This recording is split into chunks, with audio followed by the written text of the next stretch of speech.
Finally বলতে বলতেই চলে এলো the marble BU season 4. Now the question is, what's the Marvel BU and how it works? The Marvel BU is an advertising and marketing agency যারা কিনা প্রতি বছর বিভিন্ন ক্যাটাগরি ওয়াইজ বাংলাদেশের the most talented influencer and content ক্রিয়েটরসদের award দিয়ে থাকে. And now the wait is over.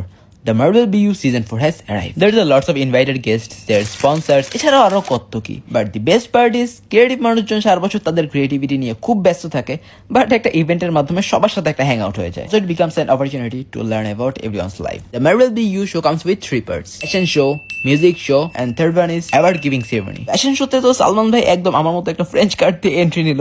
Arfan ভাই তো একটু একটু চেঞ্জ দেখানোর ট্রাই করতেছে, বাট সেটা স্পন্সরদের আউটফিটের জন্য ঢেকে যাচ্ছে. Second, music show. There's a lots of multi-talented persons যারা কিনা খুব ভালো পারফর্ম করে. And third and the final one is award giving ceremony. We were just waiting আমাদের কাছের কেউ অ্যাওয়ার্ড কখন পাবে. And I'm so proud that Shanti got an award on dance category. Shanti. Thank you.